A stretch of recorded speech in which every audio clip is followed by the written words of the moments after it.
Selamat pagi anak-anak. Hari ini kita akan belajar mengenai persamaan dasar akuntansi. Mungkin ini ada sesuatu yang baru buat kalian.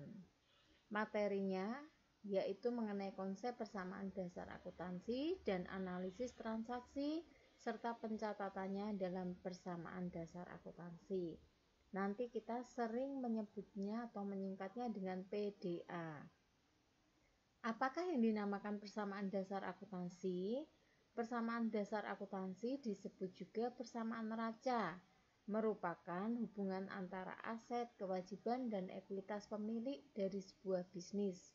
Ia adalah dasar untuk pembukuan berpasangan. Untuk setiap transaksi, total debit sama dengan total kredit. Jadi nanti akuntansi ini merupakan pembukuan dengan menggunakan debit dan kredit, dinamakan pembukuan berpasangan atau double entry. Nah, rumus yang digunakannya adalah aktiva sama dengan pasiva. Aktiva ini merupakan golongan dari harta, sedangkan pasiva merupakan golongan dari hutang dan modal dalam sebuah perusahaan. Nanti slide berikutnya akan menjelaskan lebih lanjut mengenai detail-detail daripada harta, hutang, dan modal itu sendiri. Apakah yang dinamakan aktiva? Kita sebenarnya bisa menyebut aktiva itu dengan sebutan harta. Jadi aktiva adalah segala kekayaan yang dimiliki oleh suatu perusahaan. Yang dimaksud dengan kekayaan ini adalah sumber daya yang dapat berupa benda atau hak yang dikuasai dan yang sebelumnya diperoleh perusahaan melalui transaksi atau kegiatan masa lalu. Harta bisa berasal dari transaksi pada masa lalu dan di masa depan diharapkan dapat memberikan manfaat. Misalnya Anda memiliki mobil seharga 1 juta, hasil kerja selama 3 tahun, lalu mobil tersebut dijual dan untuk modal bisnis yang diharapkan memberi pemasukan tambahan dalam kas Anda. Lalu jenis harta, ada harta tetap, jadi ada bentuk fisiknya dan lebih dari 1 tahun. Misalkan gedung, bangunan, mesin, dan peralatan atau angkutan. Sedangkan harta lancar bisa berupa surat berharga, piutang wesel, piutang dagang, piutang pendapatan, persediaan barang dagangan, dan perlengkapan. Cirinya adalah kurang dari 1 tahun harta ini bisa dicairkan. Sedangkan yang dinamakan hutang adalah sesuatu yang dipinjam baik berupa uang ataupun benda yang dipinjam oleh badan usaha.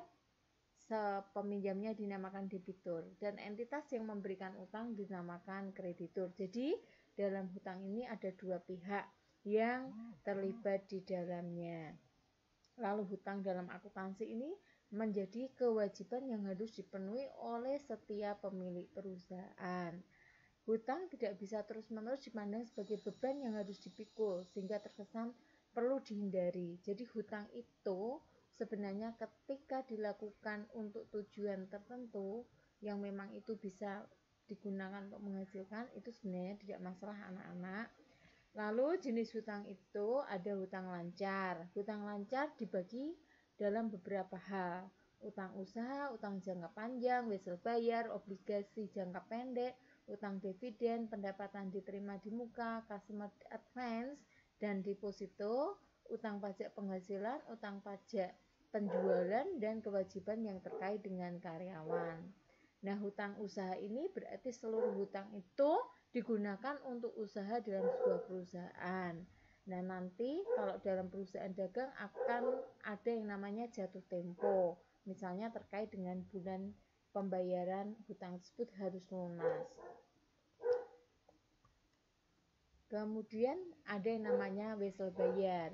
Jadi wesel bayar ini janji tertulis untuk membayar sejumlah uang pada tanggal tertentu di masa yang akan datang. Dan biasanya wesel bayar muncul dari adanya transaksi seperti pembiayaan, pembelian, ataupun transaksi lainnya. Nah, kemudian wesel bayar sendiri itu nanti dibagi dua, yaitu wesel dengan bunga dan wesel tanpa bunga. Kemudian ini kalian bisa baca, terus ada juga yang namanya hutang dividen.